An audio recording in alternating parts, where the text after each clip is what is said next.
This is the star of Wow, Florida, Crusher the Alligator. And doing the training exercise, working hands-on with him today, is my friend Daniel. Everybody say hi, Daniel. Hello. Hi, Daniel. We're right here. Now, just in case something horrible happens, everybody say bye, Daniel. Bye, Daniel. No. Just in case. Good luck. All right, so before we start working hands-on with Crusher here, I just want to give you a little background. This Okay, looks so like he's got a pretty Gatorade. unique story. So Crusher is a wild-caught nuisance trap alligator. So this is typically an alligator that is causing problems on somebody's property, whether they're posing a threat to either people, pets, or livestock. Okay, in this situation, these alligators are removed and euthanized. So he wasn't caught in this typical being fed by the public and approaching people situation. He was caught off the cattle ranch in Okeechobee County. That's about an hour south of here. On this big cattle ranch, lots of acres of land. The ranchers would use machinery to dig out big size for him to pretty much swallow. So he caught himself a couple little calves. The rancher realized were his missing profits. See if you guys can make that noise. Give it a try. Not bad, not bad. Daniel's going to show you exactly how it works.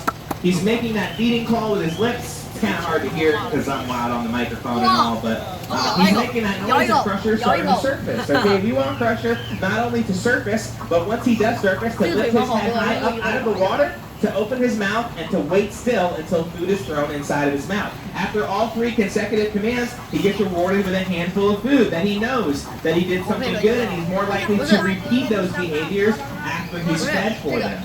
All right, now if he decides to ignore us, try to bite us, lunge at us, anything like that, this is a negative behavior. You don't reward that with a handful of fish and chicken, but we can't punish him for that either. You can't spank an alligator and tell him bad boy like you're training a puppy. You can only simply ignore the negative behaviors and reward the positive behaviors, okay? So his eyes are surfaced. Now Daniel's asking him to pick his head up out of the water, just like so, and to hold still, wait with his mouth open. Go! Very nicely done, and then he gets a handful of food. You can hear that fight pressure when he bites down. Believe it or not, he's being very gentle right now. Alligators can bite down with 2,000 to 3,000 pounds per square inch. He's using maybe 10% of his bite right there. We may get it louder as the show goes on. But now, Daniel's going to recall. He's going to ask Crusher to approach him using that here command and the up command. Now this time, when Crusher is in the up and hold position, Daniel is going to start to work on some desensitization. A big fancy word for getting him used to being touched, okay? Along the face, by the eyes, the nostrils,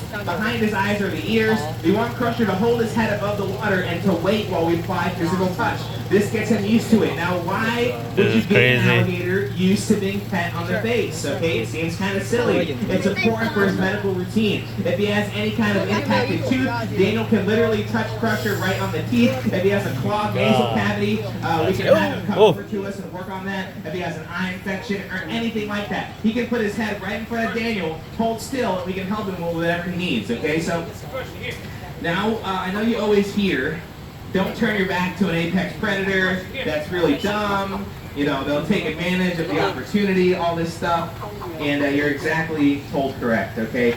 You never want to turn your back to an apex predator, but we're going to see if Crusher will allow us to do so and not take advantage of that natural instinct to hold still and wait while we do this. So he's underwater now. Okay, so this is, again, a negative behavior. We want him eyes above the surface. This is how he ambushes prey. He's trying to be sneaky and sneak up on Daniel here. He thinks he's going to be able to catch Daniel off guard when he sinks underwater like this. All right, but he thinks he's, you know, in a wild situation still, where he's in murky, cloudy water. We can't see him. He's in a nice filter pool now, so we can see exactly where he is. All right, but Crusher is just being sneaky. He knows he's supposed to approach with his head above the surface, and Daniel's just going to try to recall him and get his head above the surface, and if Crusher decides to participate again, we will proceed with the show. Sometimes he has his days, especially after a big rain like last night. It drops the temperature in the water drastically. The water feels cold. He eats a couple bites of food, and then he starts to feel full. I know it sounds kind of silly. How could this giant alligator feel full? All right, but they don't need to eat every day. They're reptiles. He could eat 2 meals a year and be completely fine, especially an adult male alligator of his size and weight.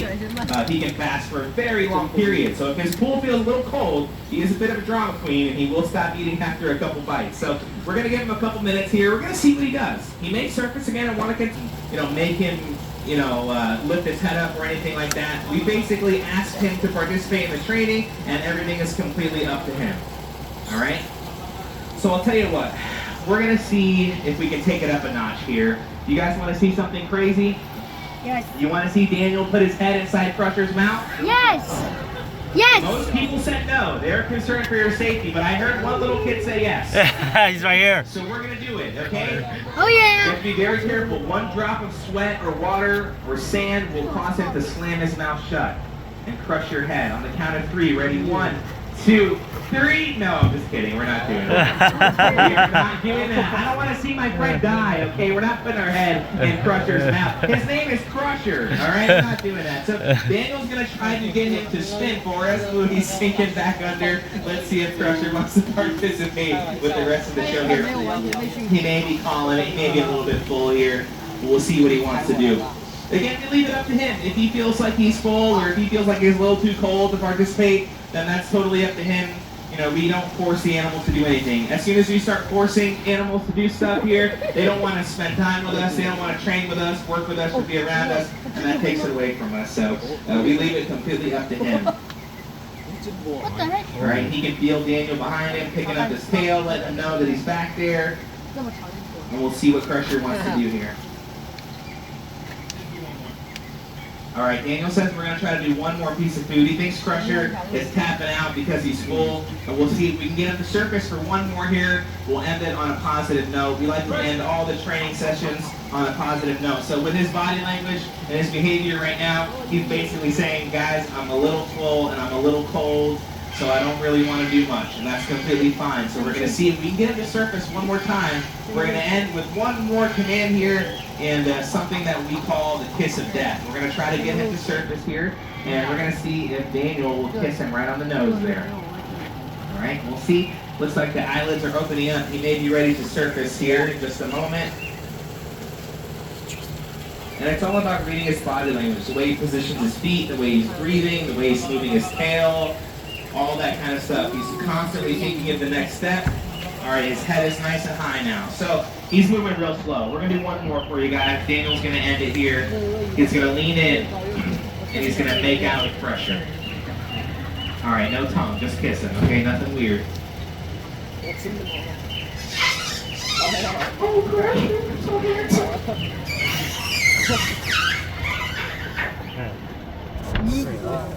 All right, let's give it up for Daniel and for Crusher. These guys did a good job for us. Crusher's